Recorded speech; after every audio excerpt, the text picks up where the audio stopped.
welcome to my corner of the internet. I am Sheila Bet. Just a few months ago, I made my maiden trip to Europe.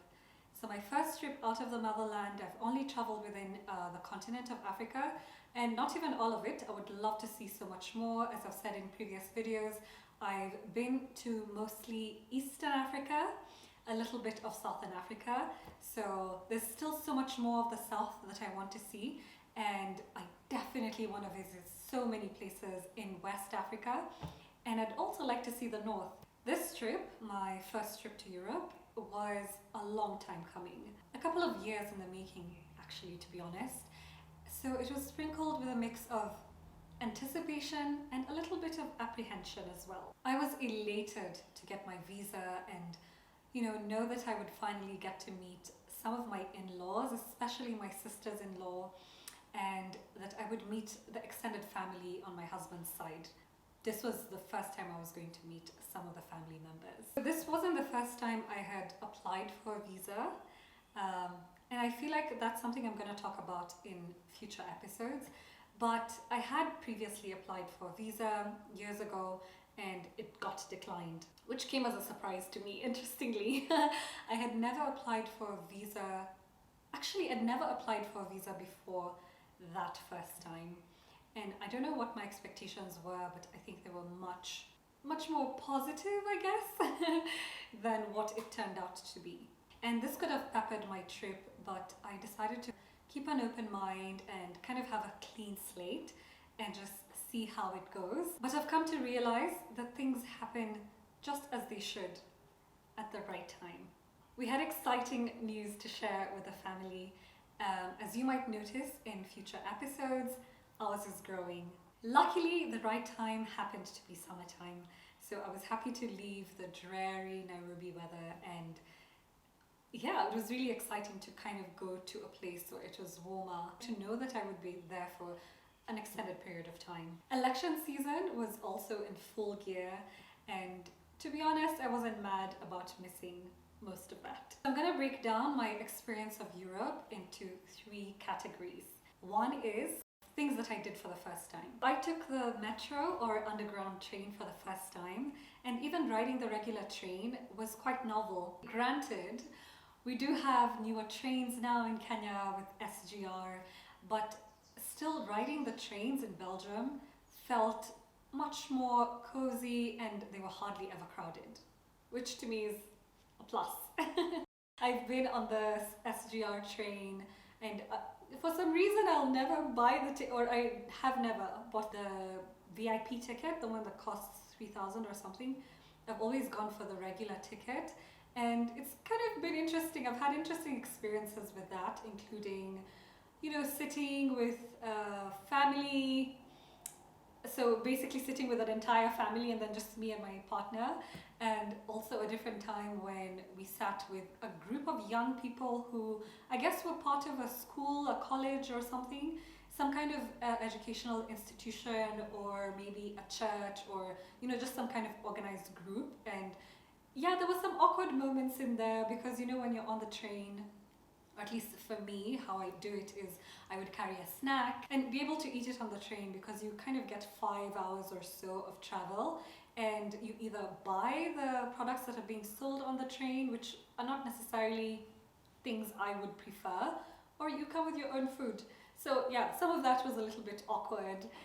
There was actually also really pleasant experiences. One time I traveled with a group of friends, and I ended up on a different seat, but the people I ended up sitting with were probably around my age range, and they were really lovely people, and we ended up chatting and getting to know each other and what our plans were for the trip. All of us were heading to the coast, as most people I think would use the SGR for that. It was actually quite a pleasant experience. It's quite unpredictable. You never really know what to expect.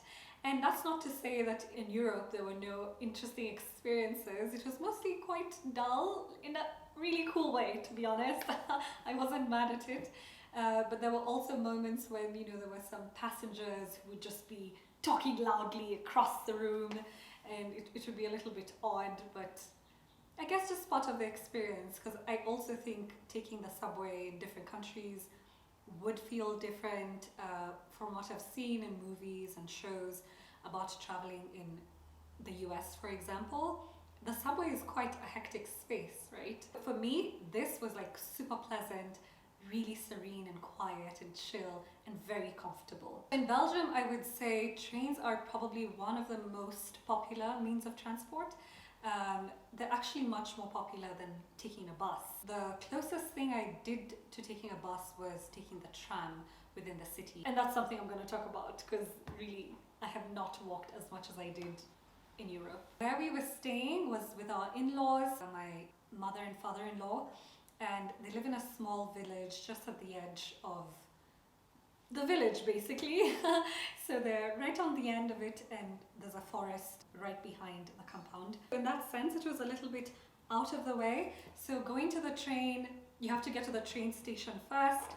So the only thing I would say that was mildly inconvenient, and I'm not even complaining, I'm just saying it's like the only thing that felt like a little bit of extra work, was that getting to the train required us getting dropped off. So someone would drive us to the train station and then we'd grab our train from there. But still, it was quite smooth and convenient.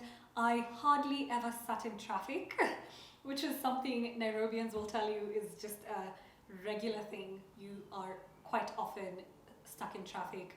And from the moment I had kind of freedom to move around in my own time, I would try and avoid traffic hours or peak hours as much as I possibly could. My parents-in-law were really happy to move us around and drive us whenever we needed a little bit of extra, help in terms of transport.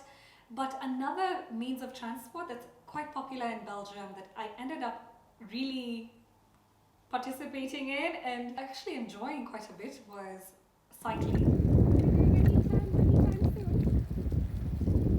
What? Not yet.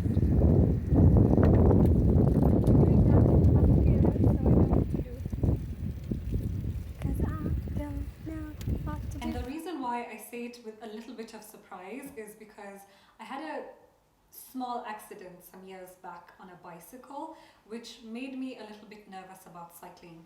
So to kind of be in a space where I had to cycle quite often, it kind of eased that. It made me much more comfortable with, just being on a bike again. The accident that I had, maybe I might do a story time, I'm not sure, but it basically happened on my way downhill. So that kind of created this little bit of a trigger where I wouldn't be comfortable cycling, especially in steep places that kind of went up and down, up and down. That also helped because Belgium isn't really it's kind of mostly a flat country, I would say. Not as flat as, I guess, the Netherlands, which is even more of a cycling type of country, but it's much more level than I would say Kenya. Kenya is quite a hilly country. Most regions in our country are very, steep. You have to go up and down and you have to be comfortable with, that gradients. Is that a word? I wonder.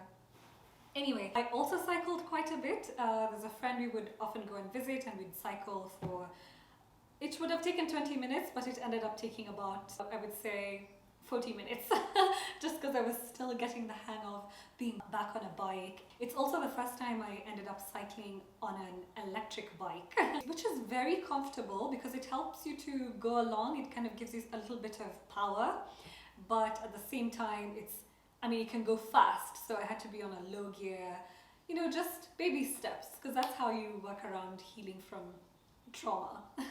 It sounds dramatic, but I genuinely was a little bit traumatized. When I tell you about the accident, you'll understand why. Another thing that I tried a little bit in terms of new things was food. I had my first Liège waffle in Belgium. As you should, many people have told me, although some Belgians have said that it's not necessarily a part of their culture. Others do say that it is part of their culture, that how with the French, for example, the crepe is such a big part of their culture, or the baguette. With Belgians, it's waffles, but they're not really a breakfast item, at least not with my in-laws or most of the people I ended up interacting with. They would have a very different kind of breakfast. The two things I remember really enjoying was fries, and I tried to eat them as much as I possibly could. Within reason, but also the waffles. And like I said, I tried them different ways. There's a time when we were traveling to Bruges, which is a beautiful city. Maybe one of my favorite places in Belgium that I visited. It's actually like a little Venice. It's like the Belgian version of Venice, and you'll see bits of it throughout this video. I tried waffles with strawberries sprinkled on them, but I actually ended up enjoying the plain and simple one much more. And the only challenge for me was that it was quite limited in terms of vegetarian options. In some cities you would find that there were more restaurants like of diverse cuisine, so you could find an Indian restaurant, you could find a Lebanese restaurant. Is it Lebanese to have kebab? I guess it is. Sorry if I'm not very clear on that, because that's not a very big thing here in Kenya, but I did find that getting food, especially in cities that were much more Belgian, was a bit tricky for me. So I would end up having meat alternatives that I could live with, like spaghetti bolognese, which was kind of a hit or miss depending on where I would order it from. Another place that I was lucky enough to visit was actually Italy. So the week before we arrived in Belgium, one of my favorite artists, one of my favorite musicians ever, Stromae, he's Belgian originally. He's actually part Belgian and part Rwandan, but he has been raised as a Belgian, and I really love his music. Most of you would know him from Alors on Danse. I think that's one of his hits that kind of just had global reach, but I've always loved his music. I've always loved how he makes videos. I think it's an art form. I mean, videos, many of us could say videos are an art form, but particularly with Stromae, there's a way that he makes videos, music videos for his music, that's just next level art pieces. And it's one of my favorite things about him. It's something I really, really enjoy about watching or listening to his music. And he had just released a new album, which is called Multitude, and he was now doing the tours to promote this new album. I'm really happy for him, I must say. I'm so happy for him because he's getting global fame now. I feel like he was more of a niche kind of artist that people, maybe French-speaking countries, knew him. I know he was very popular in his home country, or one of his home countries of Rwanda, because when I introduced a friend of mine to his music, she was completely taken by it. My friend was so into his music that she ended up traveling to Rwanda, but she was lucky enough to also know an organizer of a concert a couple of years ago, when I think he was still quite new to the kind of mainstream scene.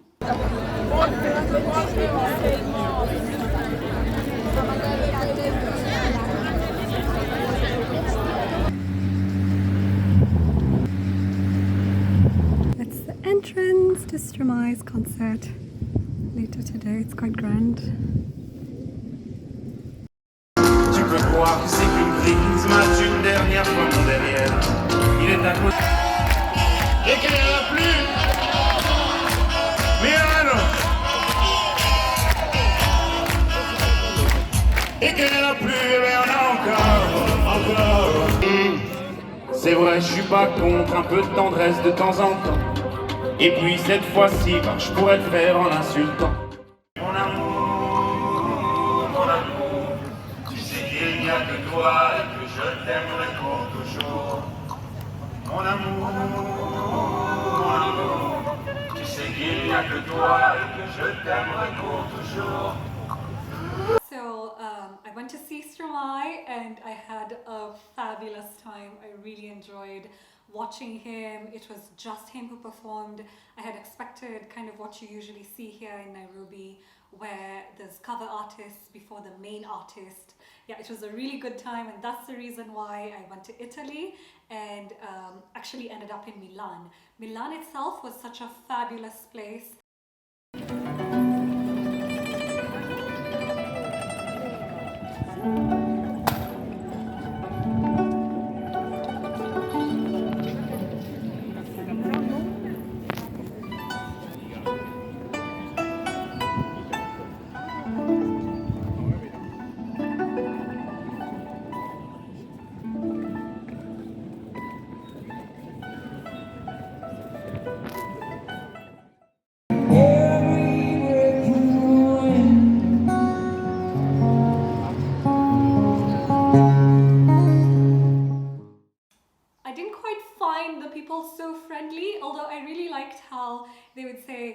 ciao ragazzi. It was such a beautiful kind of greeting that you heard everywhere. But I did find some of the services not so good.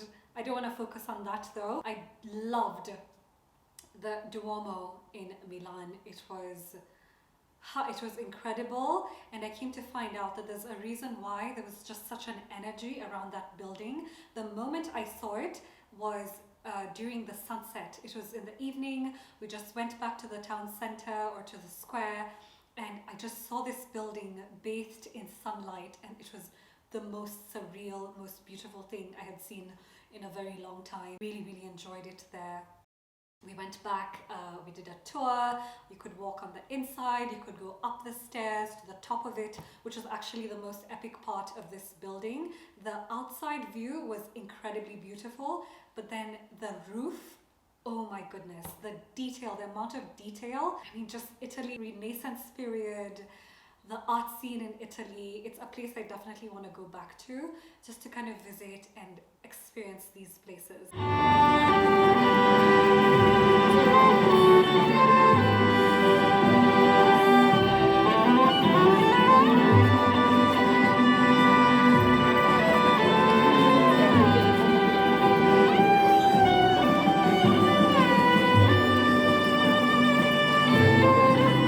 So I really enjoyed Milan in that sense. I enjoyed the food as well, which was really nice. I would have risotto or pasta, and actually Italian food is one of my favorites. So it was a really nice thing to be there and to try something different. As a vegetarian, I had a few options still, not so much. I find because I don't eat seafood either, I don't have that many choices, and you know what, maybe it's my fault. People who are much more open-minded in terms of trying new dishes and things like that would have a fabulous time traveling to any part of the world, honestly. I think for me the challenge would always be food, finding really good vegetarian options. Yeah, but Milan was fabulous, and then right after that we decided to go and visit Venice.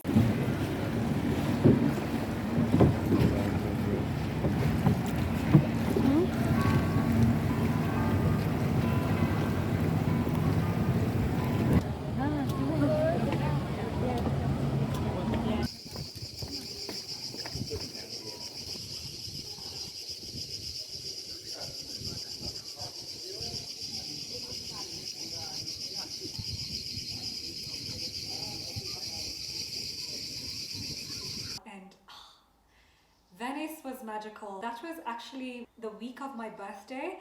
So I saw Stromae the week just before my birthday, and then on the week of my birthday we ended up in Venice, and Venice is as charming as you can imagine. It's a beautiful city. A lot of Europe is really explored best by foot, I would say. Walk around, see the scenes, look at places, find a bit of guidance around where to go, what to look for or what to look out for, but just get on your feet and walk. I mean, my fashion sense kind of changed a little bit, and I started to understand why Europeans, would quite often be wearing dresses and sneakers, or anything with sneakers, or not just sneakers, but also these shoes that are very popular in Europe. I think they're called Birkenstocks.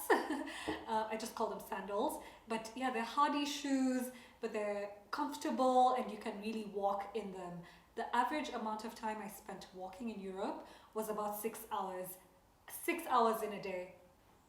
I just remember at some point even complaining. I usually don't complain about walking. I'm kind of one of those people who'll make my friends walk, and they'll complain for years about how, there's one friend of mine, you know yourself, there was a time when matatus were on strike. We were just starting out in our work life, and we had no idea if there was going to be any matatus coming. We'd been waiting at the stage for hours, and I was just like, why don't we walk ahead? Why don't we try and catch up to the matatus? Maybe they're stuck in traffic somewhere or something. And we ended up walking from Riara Road, off Ngong Road, all the way to the CBD. We had to stop at the Integrity Center to wait for cars to pass so we could cross the road. And at that point is when I felt it. My knees actually were weak, and I stood for a minute and I felt like my knees would buckle. So yeah, that was a really long walk that I made one of my friends do. I've had friends who didn't mind walking, and we've walked longer distances.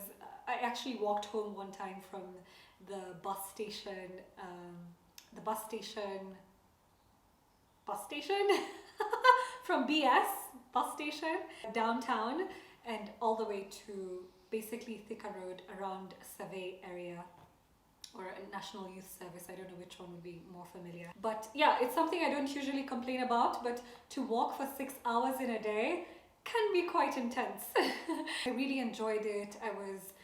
I felt like it was such an easy way to be fit and to be active without thinking too much because, you're seeing all these sights and sounds and you're actually enjoying your environment and looking around, but you are also getting, your 10,000 steps. And I got my 10,000 steps every single day, and I'm sure I surpassed them. I probably got up to 15,000 steps. I'm not sure, but I think it's possible that I did. Europe for me was quite a beautiful experience. I had such a wonderful time. Belgium was really beautiful. I managed to see most of the major cities, at least in the Flanders region. I went to Ghent, which I loved. I'm going to share some of the photos from that trip. I went to Leuven. I didn't see so much of that. I went to Brussels for kind of an evening, and I finally got to see Monica Piss, the famous statue of the little boy basically taking a piss.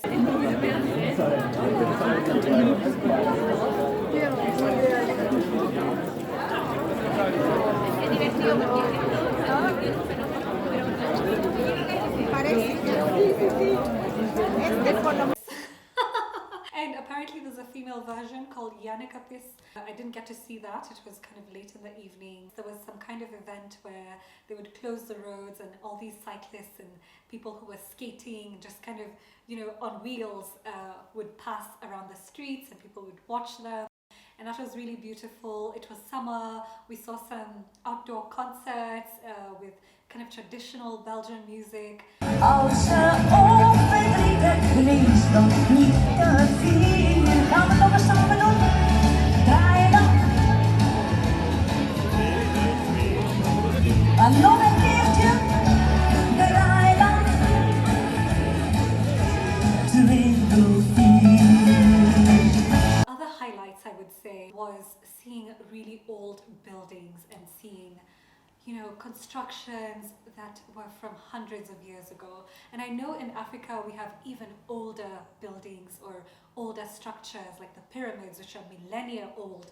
But to see something that has existed for centuries was just beautiful. Milano, specifically the Duomo di Milano, for me was such a big highlight, and I came to find out that this building was constructed for a period of 600 years.